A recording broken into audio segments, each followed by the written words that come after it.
Hi hello ನಮಸ್ಕಾರ ಸ್ನೇಹಿತರೆ. ನಾನು ನಿಮ್ಮ Deepika Mohan. Welcome back to my YouTube channel. So ಇವತ್ತು ನಾವು ಮಾಡ್ತಾಯಿದ್ದೀವಿ ಮೊಳಕೆ ಹುರುಳಿಕಾಳು ಸಾರು. ಸೊ ಇದು ಆಲ್ರೆಡಿ ನಾನು ನೆನೆ ಹಾಕ್ಕೊಂಡು ಮೊಳಕೆ ತರಿಸಿದ್ದೀನಿ. ನೋಡಿ ಎಷ್ಟು ಚೆನ್ನಾಗಿ ಬಂದಿದೆ ಮೊಳಕೆ.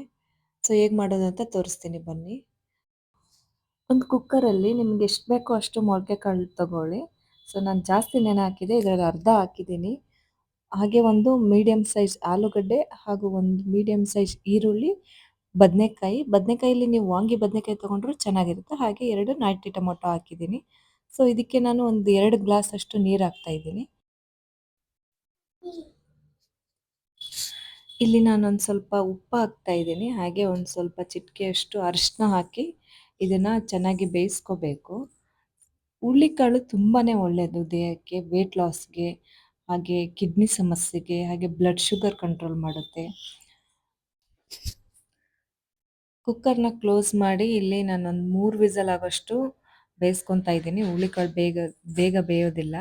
ಸೊ ಅಷ್ಟೊತ್ತಿಗೆ ಇಲ್ಲಿ ನನ್ನ ಮಗಳ ಫ್ರೆಂಡ್ ಬಂದಿದೆ, ಅಲ್ಲಿಂದನೇ ಒಂದು ಹಾಯ್ ಹೇಳಿ. ಸಾಂಬಾರಿಗೆ ಮಸಾಲೆ ರುಬ್ಬೋಣ ಅಷ್ಟೊತ್ತಿಗೆ. ಇಲ್ಲಿ ಒಂದೆರಡು ಬ್ಯಾಡಗಿ ಮೆಣಸಿನ್ಕಾಯಿ ಹಾಗೂ ಒಂದು ಖಾರದ ಮೆಣಸಿನ್ಕಾಯಿ, ಒಂದು ಸ್ವಲ್ಪ ಕರಿಬೇವು, ಒಂದೆರಡು ಮೂರು ಹಸ್ಲು ಬೆಳ್ಳುಳ್ಳಿ, ಹಾಗೆ ಹಸಿ ತೆಂಗಿನಕಾಯಿ, ಒಂದೆರಡು ಈರುಳ್ಳಿನ ತಗೊತಾ ಇದ್ದೀನಿ. ಹಾಗೆ ಒಂದು ಸ್ವಲ್ಪ ಜೀರಿಗೆನ ಸೇರಿಸ್ಕೋಬೇಕು ಇದಕ್ಕೆ. ಸೊ ಬಾಣಲಿಲಿ ಒಂದೆರಡು ಸ್ಪೂನ್ ಅಷ್ಟು ಎಣ್ಣೆ ಹಾಕಿ ಕಲರ್ ಚೇಂಜ್ ಆಗೋವರೆಗೂ ಇದನ್ನು ಬಾಡಿಸ್ಬೇಕು. ಸೊ ಒಂದು ಪಿಂಕಿಶ್ ಕಲರ್ ಬಂದರೆ ಸಾಕು. ಒಂದು ಸ್ವಲ್ಪ ಅರಿಶಿನ ಹಾಕಿದ್ರೆ ಬೇಗ ಬೇಯುತ್ತೆ. ಸೊ ಇದು ಕಲರ್ ಚೇಂಜ್ ಆಗಿದೆ ನೋಡಿ. ಸೊ ಇದನ್ನು ರುಬ್ಕೊಳ್ಳೋಣ ಬನ್ನಿ. ಇಲ್ಲಿ ಕಾಯಿ ಹಾಕೊತಾ ಇದ್ದೀನಿ ರುಬ್ಬಕ್ಕೆ. ಕಾಯಿ ಸ್ವೀಟ್ ಆಗಿದ್ದರೆ ಒಂದು ಸ್ವಲ್ಪ ಕಡಿಮೆ ಹಾಕಿ, ಯಾಕಂದರೆ ಸಾಂಬಾರು ಸ್ವೀಟ್ ಆಗಿಬಿಡುತ್ತೆ. ಆಮೇಲೆ ಆವಾಗಲೇ ಹುರಿದಿರ್ತಕ್ಕಂಥ ಈರುಳ್ಳಿನ ಬೆರೆಸ್ಕೊತಾ ಇದ್ದೀನಿ ಇದಕ್ಕೆ.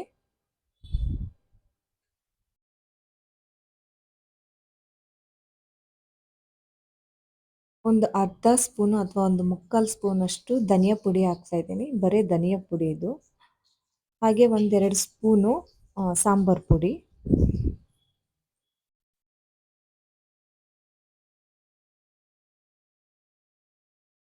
ಒಂದು ಸ್ವಲ್ಪ ಬೆಲ್ಲ ಸೇರಿಸ್ಕೊಳ್ಳಿ ಇದಕ್ಕೆ. ಹಾಗೆ ಒಂದು ಅರ್ಧ ಇಂಚಷ್ಟು ಹುಣಸೆ ತೊಳೆದ್ಬಿಟ್ಟು ಹಾಕ್ತಾ ಇದ್ದೀನಿ. ಇದಕ್ಕೆ ಒಂದು ಸ್ವಲ್ಪ ನೀರು ಹಾಕ್ಕೊಂಡು ಚೆನ್ನಾಗಿ ನುಣ್ಣಗೆ ರುಬ್ಬಬೇಕು.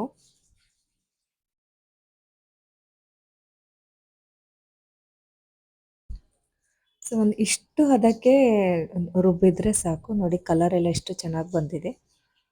ಸೊ ಇವಾಗ ನೋಡಿ ಚೆನ್ನಾಗಿ ಬೆಂದಿದೆ, ನೀರೆಲ್ಲ ಚೆನ್ನಾಗಿ ಬಿಟ್ಕೊಂಡಿದೆ.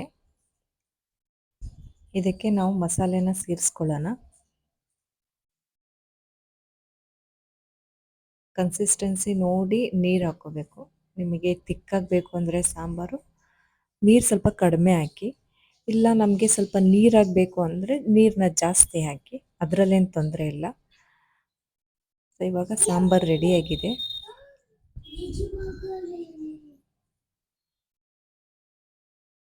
ಅದಕ್ಕೆ ಇನ್ನೊಂದು ಸ್ವಲ್ಪ ನಾವು ಉಪ್ಪನ್ನು ಸೇರಿಸ್ಕೋಬೇಕು.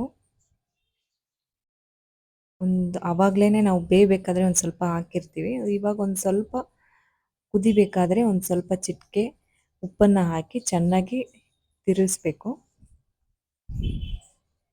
ನೋಡಿ ಸಾಂಬಾರು ರೆಡಿಯಾಗಿದೆ.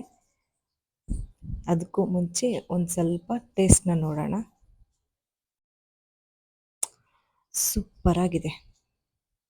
ಇದನ್ನು ಬಿಸಿ ಬಿಸಿ ಅನ್ನಕ್ಕೆ, ಚಪಾತಿಗೆ, ಮುದ್ದೆಗೆ, ದೋಸೆಗೆ, ಪರೋಟಾಗೆ ಯಾವುದ್ರಲ್ಲಾದರೂ ತಿನ್ಬೋದು. ತುಂಬ ಚೆನ್ನಾಗಿರ್ತದೆ. ಮೊಳಕೆ ಹುರುಳಿಕಾಳು ಸಾಂಬಾರು ರೆಡಿಯಾಗಿದೆ. ನೀವು ಟ್ರೈ ಮಾಡಿ, ಹೇಗಿದೆ ಅಂತ ಕಮೆಂಟ್ ಮಾಡಿ ಹೇಳಿ. ಅದಕ್ಕೂ ಮುಂಚೆ ನನ್ನ ಚಾನೆಲ್ನ ಸಬ್ಸ್ಕ್ರೈಬ್ ಮಾಡೋದನ್ನ ಮರಿಬೇಡಿ.